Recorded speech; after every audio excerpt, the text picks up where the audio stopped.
ಹೊತ್ತಲ್ಲೇ ರಾಜೀವ್ ಗೌಡ ಕೋರ್ಟ್ಗೆ ಹಾಜರು ಆಗ್ಲಿಕ್ಕಿದ್ದಾರೆ. Guest ಹೌಸ್ನಿಂದ medical ಚೆಕಪ್ಗೆ ಖಾಕಿ team ಕರೆದುಕೊಂಡು ಹೋಗಿದೆ. 3 ಗಂಟೆಗೆ ಶಿಡ್ಲಘಟ್ಟ ಜೆಎಂಎಫ್ಸಿ ಕೋರ್ಟ್ಗೆ ಹಾಜರುಪಡಿಸಲಿರುವಂತಹ ಪೊಲೀಸರು ಮುನ್ನೆಚ್ಚರಿಕಾ ಕ್ರಮವಾಗಿ ಕೋರ್ಟ್ ಸುತ್ತಮುತ್ತ ಬಿಗಿ ಬಂದೋಬಸ್ತನ್ನ ಕೂಡ ಮಾಡಿಕೊಳ್ಳಲಾಗಿದೆ.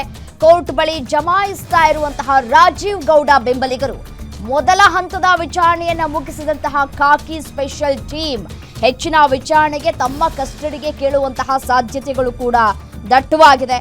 ಶಿಡ್ಲಘಟ್ಟ ನಗರಸಭೆ ಪೌರಾಯುಕ್ತೆ ಅಮೃತ ಅವರಿಗೆ ಅವಾಚ್ಯ ಶಬ್ದಗಳಿಂದ ನಿಂದಿಸಿ ಬೆದರಿಕೆಯನ್ನ ಹಾಕಿದಂತಹ ಆರೋಪದ ಮೇಲೆ ತಲೆಮರೆಸಿಕೊಂಡಿದ್ದಂತಹ ಕಾಂಗ್ರೆಸ್ನ ನಾಯಕ ರಾಜೀವ್ ಗೌಡ ಅವರನ್ನ ಇದೀಗ ಪೊಲೀಸರು ಕೋರ್ಟ್ಗೆ ಸಬ್ಮಿಟ್ ಮಾಡಲಿಕ್ಕಿದ್ದಾರೆ. ದೃಶ್ಯಾವಳಿಗಳಲ್ಲಿ ಗಮನಿಸ್ತಾ ಇದ್ದೀವಿ, ತಯಾರಿಗಳೆಲ್ಲ ಆಗಿದೆ ನೋಡಿ. ರಾಜೀವ್ ಗೌಡರನ್ನ ಕರೆದುಕೊಂಡು ಹೋಗ್ತಾ ಇರುವಂತಹ ದೃಶ್ಯಾವಳಿಗಳು. ಇಲ್ಲಿಯವರೆಗೂ ಕೂಡ ತಲೆಮರೆಸಿಕೊಂಡಿದ್ದಂತಹ ಈ ರಾಜೀವ್ ಗೌಡನನ್ನ ಹಿಡಿದಿದ್ದೇ ಒಂದ್ ಕಡೆ ರೋಚಕತೆ. ತಲೆಮರೆಸಿಕೊಂಡು ಯಾವುದೋ ಒಂದು ಗೆಸ್ಟ್ ಹೌಸ್ ನಲ್ಲಿ ಅವಿತು ಕುಳಿತಿದ್ದಂತಹ ರಾಜೀವ್ ಗೌಡ ತನಿಖೆಯನ್ನ ಎದುರಿಸುವುದಕ್ಕೆ ಸಾಧ್ಯವಾಗದೆ ಕೋರ್ಟ್ ಕೂಡ ಚೀಮಾರಿ ಹಾಕಿತ್ತು. ಬೇಲ್ ಸಿಗುತ್ತೆ ಅನ್ನುವಂತಹ ಎಕ್ಸ್ಪೆಕ್ಟೇಷನ್ಸ್ ಇತ್ತು, ಆದ್ರೆ ಅದ್ಯಾವುದೂ ಕೂಡ ಆಗ್ಲಿಲ್ಲ. ಬೇಲ್ ಸಿಗುತ್ತೆ, ಆಮೇಲೆ ಹೊರಗಡೆ ಬಂದು ಮತ್ತೊಂದು ಸಾರಿ ಕೇಳಿದ್ರೆ ಆಗೋಯ್ತು ಅಲ್ಲಿಗೆ ಅಂತ ಹೇಳಿ ಅನ್ಕೊಂಡಿದ್ದಂತಹ ವ್ಯಕ್ತಿ ಕೊನೆಗೂ ಪೊಲೀಸರ ಕೈಗೆ ಲಾಕ್ ಆಗಿದ್ದಾನೆ, ತಗ್ಲಾಕೊಂಡಿದ್ದಾನೆ. ಸದ್ಯಕ್ಕೆ ಇದೀಗ ಮೆಡಿಕಲ್ ಟೆಸ್ಟ್ ಮಾಡಬೇಕು ಅಂತ ಹೇಳಿ ಆತನನ್ನ ಕರೆದುಕೊಂಡು ಹೋಗ್ಲಾಗ್ತಾ ಇದೆ.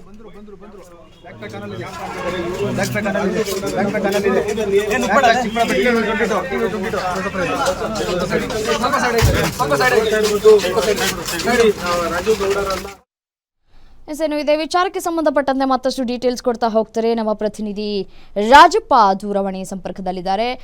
ರಾಜಪ್ಪ, ಇದೀಗ ರಾಜೀವ್ ಗೌಡನನ್ನ ಮೆಡಿಕಲ್ ಟೆಸ್ಟ್ಗೆ ಅಂತ ಹೇಳಿ ಕರ್ಕೊಂಡು ಹೋಗ್ಲಾಗ್ತಾ ಇದೆ. ಎಷ್ಟು ಸಮಯ ಬೇಕಾಗಬಹುದು ಮೆಡಿಕಲ್ ಟೆಸ್ಟ್ ಮುಗಿಸ್ಕೊಂಡು ಆತನನ್ನ ಈ ಜೆಎಂಎಫ್ಸಿ ಕೋರ್ಟ್ಗೆ ಕರ್ಕೊಂಡು ಹೋಗೋದಕ್ಕೆ? ರಮ್ಯಾ, ಖಂಡಿತ ಏನು ಈ ಪೌರಾಯುಕ್ತೆ ಒಂದು ನಿಂದನೆ ಮತ್ತು ಬೆದರಿಕೆ ಪ್ರಕರಣದಲ್ಲಿ ಆರೋಪಿಯಾಗಿರ್ತಕ್ಕಂಥ ರಾಜೀವ್ ಗೌಡ ಈಗ ಪೊಲೀಸರ ವಶಕ್ಕೆ ಪಡೆದಿರ್ತಕ್ಕಂಥದ್ದು. ಪೊಲೀಸರ ವಶಕ್ಕೆ ಪಡೆದು ಈಗಷ್ಟೇ ಒಂದು ಪೊಲೀಸ್ ಗೆಸ್ಟ್ ಹೌಸ್ ಇಂದ ಚಿಕ್ಕಬಳ್ಳಾಪುರ ಜಿಲ್ಲಾಸ್ಪತ್ರೆಗೆ ವೈದ್ಯಕೀಯ ಪರೀಕ್ಷೆಗಾಗಿ ಕರ್ಕೊಂಡು ಹೋಗ್ತಿರ್ತಕ್ಕಂಥದ್ದು. ಅಲ್ಲಿ ವೈದ್ಯಕೀಯ ಪರೀಕ್ಷೆ ಒಂದು ಕೇವಲ ಅರ್ಧ ಗಂಟೆ ಅಥವಾ 20 ನಿಮಿಷ ಕೂಡ ನಡೀಬಹುದು ಅಂತ ಒಂದು ಮಾಹಿತಿ ಇರ್ತಕ್ಕಂಥದ್ದು. 20 ನಿಮಿಷ ಒಂದು ವೈದ್ಯಕೀಯ ಚಿಕಿತ್ಸೆ ಪಡೆದ ನಂತರ ಆಮೇಲೆ ಶಿಡ್ಲಘಟ್ಟ ಜೆಎಂಎಫ್ಸಿ ಕೋರ್ಟ್ಗೆ ನೇರವಾಗಿ ಅಲ್ಲಿಂದ ಕರ್ಕೊಂಡ್ ಬರ್ತಕ್ಕಂಥ ಕೆಲಸವನ್ನ ಪೊಲೀಸರು ಮಾಡ್ತಾ ಇರ್ತಕ್ಕಂಥದ್ದು. ಇನ್ನು ಚಿಕ್ಕಬಳ್ಳಾಪುರ ಎಸ್ಪಿ ಕುಶಾಲ್ ಚೌಕ್ಸೆ ಮತ್ತು ಡಿವೈಎಸ್ಪಿ ಮುರಳೀಧರ್ ನೇತೃತ್ವದಲ್ಲಿ ಆರೋಪಿಯನ್ನ ಇಲ್ಲಿ ಕರ್ಕೊಂಡ್ ಬರ್ತಾ ಇದ್ದಾರೆ. ಇಲ್ಲಿ ಕೂಡ ಸಾಕಷ್ಟು ಜನರು ಕೂಡ ಜಮಾಯಿಸಿರ್ತಕ್ಕಂಥದ್ದು. ಕಾರ್ಯಕರ್ತರು, ರಾಜೀವ್ ಗೌಡ ಬೆಂಬಲಿಗರು ಕೂಡ ಈ ಕಡೆ ಕೋರ್ಟ್ ಸುತ್ತಲೂ ಕೂಡ ಜಮಾಯಿಸಿ ಈಗಾಗಲೇ ಕ್ಷಣಕ್ಕೂ ಕೂಡ ಅವರ ಅಭಿಮಾನಿಗಳು ಇಲ್ಲಿ ಜಮಾಯಿಸ್ತಾ ಇದ್ದಾರೆ. ಇನ್ನು ಕೂಡ ಈಗಷ್ಟೇ ಕೋರ್ಟ್ಗೆ ಕರ್ಕೊಂಡ್ ಬರ್ತಕ್ಕಂಥ ಮಾಹಿತಿ ಇರ್ತಕ್ಕಂಥ ಏನಿಲ್ಲಿ ಪೊಲೀಸರು ಸಹ ಈ ಕಡೆ ಬಿಗಿ ಬಂದೋಬಸ್ತನ್ನ ಮಾಡ್ಕೊಂಡಿದ್ದಾರೆ. ಇನ್ನು ವೈದ್ಯಕೀಯ ತಪಾಸಣೆ ಮುಗಿದ ನಂತರ ಅಲ್ಲಿಂದ ನೇರವಾಗಿ ಜೀಪ್ ಒಂದು ವ್ಯಾನ್ ಮುಖಾಂತರನೇ ಅಲ್ಲಿಂದ ಪೊಲೀಸ್ ಬಂದೋಬಸ್ತ್ ಮುಖಾಂತರ ಈ ಶಿಡ್ಲಘಟ್ಟಕ್ಕೆ ನೇರವಾಗಿ ಕರ್ಕೊಂಡ್ ಬಂದು ಇಲ್ಲಿ ನ್ಯಾಯಾಧೀಶ ಮುಂದ್ಗಡೆ ಒಪ್ಪಿಸ್ತಕ್ಕಂಥ ಕೆಲಸ ಮಾಡ್ತಾ ಇರ್ತಕ್ಕಂಥದ್ದು. ರಮ್ಯಾ, ಓಕೆ, ಎಷ್ಟು ದಿನಗಳ ಕಾಲ ತಮ್ಮ ವಶಕ್ಕೆ ಕೇಳುವಂತಹ ಸಾಧ್ಯತೆಗಳಿದೆ ಅಂತ?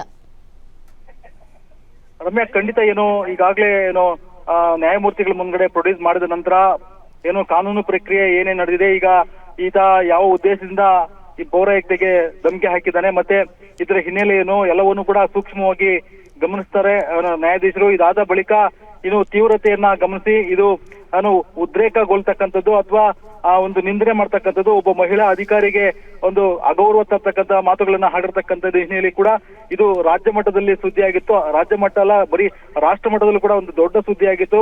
ಈ ಹಿನ್ನೆಲೆ ಕೂಡ ಒಂದು ಸಮಾಜಕ್ಕೆ ಒಂದು ಸಂದೇಶ ಕೊಡ್ಬೇಕಾಗುತ್ತೆ ಕೋರ್ಟ್ ಕೂಡ. ಯಾಕಂದ್ರೆ ಇದರಿಗೆ ನಾವು 302, 307 ಕೂಡ ಈಗ ಈಸಿಯಾಗಿ ಬೇಲ್ ಸಿಗ್ತಾ ಇದೆ. ಆದ್ರೆ ಇಂತಹ ಪ್ರಕರಣಗಳನ್ನ ನಾವು ಸಾಮಾಜಿಕ ಭದ್ರತೆಯನ್ನ ಕದಿರ್ತಕ್ಕಂಥ ಈ ಒಂದು ಪ್ರಕರಣಗಳನ್ನ ಗಂಭೀರವಾಗಿ ನ್ಯಾಯಾಲಯ ಗಮನಿಸಿರೋದ್ರಿಂದ ಹೈಕೋರ್ಟ್ ಅಲ್ಲೂ ಕೂಡ ಎಫ್ಐಆರ್ ಕೋರಿ ಅರ್ಜಿ ಸಲ್ಲಿಸಿದ, ಅದು ಕೂಡ ವಜಾ ಆಗಿತ್ತು. ಇನ್ನು ಜಾಮೀನ್ಗೆ ಚಿಂತಾಮಣಿ 2ನೇ ಸೆಷನ್ ಕೋರ್ಟ್ ಅಲ್ಲೂ ಕೂಡ ಅವರು ಅರ್ಜಿಯನ್ನ ಸಲ್ಲಿಸಿದ್ರು, ಅದು ಕೂಡ ಕ್ಯಾನ್ಸಲ್ ಆಗಿತ್ತು. ಈಗ ಬಂಧನ ಇದಾದ ಬಳಿಕ ಎಲ್ಲೂ ಕೂಡ ಅವ್ರಿಗೆ ಬೇಲ್ ಸಿಗೋದಿಲ್ಲ, ಎಲ್ಲೂ ಕೂಡ ನ್ಯಾಯಾಲಯ ಅವರಿಗೆ ಸ್ಪಂದಿಸೋದಿಲ್ಲ ಅಂತ ಗೊತ್ತಾದ್ಮೇಲೆ ಅವರು ಅದನ್ನ ಅದರಿಂದ ಬಚಾವ್ ಮಾಡಿ ತಪ್ಪಿಸ್ಕೊಂಡು ಹೋಗ್ತಕ್ಕಂಥ ಪ್ರಯತ್ನ ಮಾಡಿದ್ರು. ಆದ್ರೆ ಇವತ್ತು ಬಂಧನಕ್ಕೆ ಒಳಗಾಗಿರ್ತಕ್ಕಂಥದ್ದು. ಈ ತೀವ್ರತೆಯನ್ನ ಕಂಡಿರ್ತಕ್ಕಂಥ ನ್ಯಾಯಮೂರ್ತಿಗಳು ಕನಿಷ್ಠ ಒಂದು 14 ರಿಂದ 15 ದಿನ ಅವ್ರಿಗೆ ಒಂದು ಜೈಲ್ ಶಿಕ್ಷೆಯನ್ನ ವಿಧಿಸಬಹುದು ಅಂತಕ್ಕಂಥ ಮಾಹಿತಿ ಇರ್ತಕ್ಕಂಥದ್ದು. ರಮ್ಯಾ, ಓಕೆ, ಥ್ಯಾಂಕ್ ಯು ತಮ್ಮ ಮಾಹಿತಿಗೆ. ಬಂದ್ರು